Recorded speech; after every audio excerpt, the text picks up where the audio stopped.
Manila adalah ibu kota Filipina yang punya 1000 cerita dan sisi gelap kehidupan yang belum banyak orang tahu. Negara yang dipimpin oleh Presiden Rodrigo Duterte ini memang eksotis, mulai dari kulinernya sampai karakter penduduknya. Seperti banyak negara Asia kebanyakan, Filipina mengalami perkembangan ekonomi yang pesat dalam beberapa dekade terakhir. Banyak masyarakat yang awalnya tinggal di pedesaan pindah ke ibu kota Manila untuk mencari kehidupan yang lebih baik. Walau begitu, kebanyakan orang-orang ini tetap menjadi kaum yang terpinggirkan. Seiring dengan lonjakan populasi, perkampungan kumuh mulai muncul di seantero Manila. Mereka yang paling terpinggirkan terpaksa tinggal di wilayah pemakaman yang menjadi tempat tinggal mereka selama berpuluh-puluh tahun. Lalu ada pula kawasan kumuh di wilayah Tondo yang dijuluki Happy Land yang mayoritas penduduknya memakan daging sisa dari rumah makan atau restoran yang diolah kembali menjadi makanan mereka. Seperti apa kehidupan orang-orang yang tinggal di kawasan kumuh Filipina? Bagaimana caranya mereka bertahan hidup?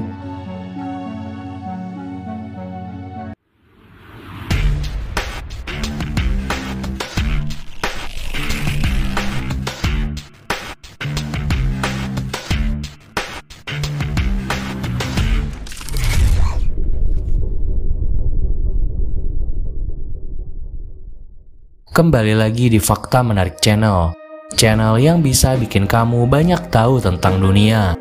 Sebelum nonton videonya, jangan lupa subscribe biar kalian gak ketinggalan fakta menarik dari belahan dunia ini.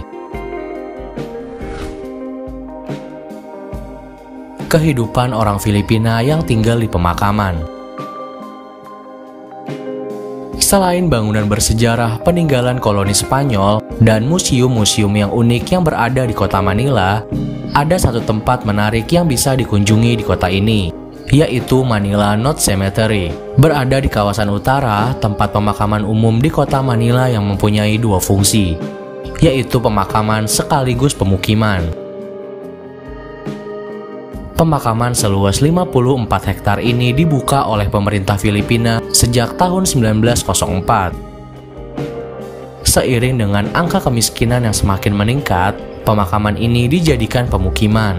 Area pemakaman ini menampung lebih dari 6.000 penduduk. Para penduduk yang tinggal di pemakaman itu hidup di sela-sela kuburan, yang mayoritas berprofesi membersihkan kuburan dan menggali kuburan. Mereka menghuni rumah bertembok yang tentu saja tidak memiliki surat resmi. Rumah-rumah sederhana itu bersanding dengan nisan-nisan kuburan. Jika biasanya pemakaman terkesan sepi dan angker, tetapi tidak dengan Manila North Cemetery. Suasananya mirip kampung biasa. Ada anak kecil bermain dan berlarian, pemuda yang bersantai, dan ibu-ibu yang saling berbincang sambil menjemur baju. Mayoritas penduduk kuburan ini terdiri dari orang-orang yang berasal dari provinsi kecil di Filipina, yang merantau ke kota besar dan tidak dapat memenuhi kebutuhan mereka di kota ini. Karena mahalnya biaya sewa, mereka akhirnya membuat pemukiman di tengah pemakaman. Dan orang-orang di sini mencari nafkah dengan bekerja di kuburan. Biasanya para remaja bekerja sebagai pembawa peti yang dibayar sekitar 50 peso. Laki-laki dewasa bekerja memperbaiki, memelihara makam dan penggali kuburan, sementara wanita mengurus dan membersihkan makam. Mirisnya hidup mereka di kuburan jelas bukanlah hal yang mudah. Mereka hidup kekurangan air, listrik, dan tidak memiliki tempat untuk membuang kotoran secara layak.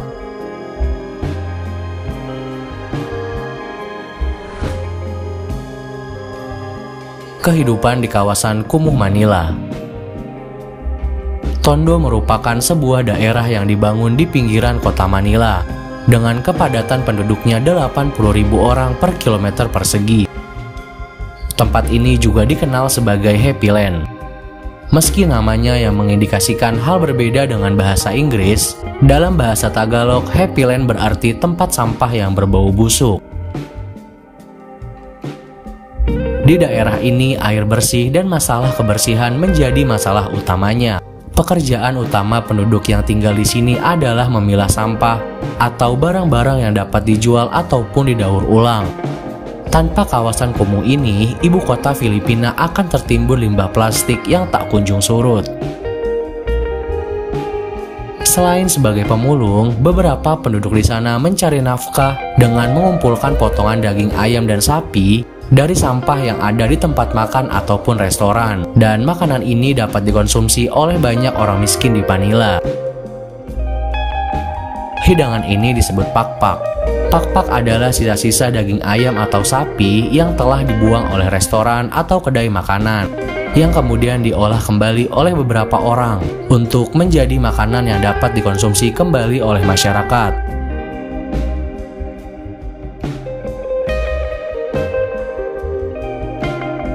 Biasanya para pemburu pakpak akan bergerak untuk mencari sisa-sisa makanan mulai dari jam 4 subuh untuk menuju tempat pembuangan sampah. Ketika selesai memilah dan memilih pakpak yang ada, para pemburu pakpak ini membedakan daging-daging yang menurut mereka masih bisa dimakan. Para pencari pakpak ini akan membawa pulang dan mencucinya hingga bersih. Pemerintah setempat sudah mengingatkan jika pakpak mengandung bakteri Salmonella yang bisa menyebabkan penyakit seperti hepatitis A dan juga menyebabkan makanan menjadi beracun. Meski begitu, makanan ini tetap populer dan mereka yang mengkonsumsinya meyakini jika pakpak aman dikonsumsi karena dimasak dengan suhu yang tinggi.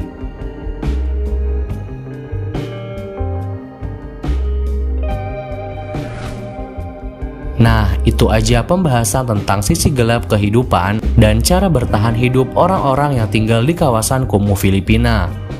Semoga dari video ini kita dapat mensyukuri kehidupan yang ada pada kita, serta selalu melihat ke bawah dan selalu berbagi serta menebar kebaikan. Terima kasih sudah menonton video ini sampai selesai. Jangan lupa klik tombol like, share, subscribe, dan bunyikan loncengnya biar kalian gak ketinggalan fakta menarik dari belahan dunia ini.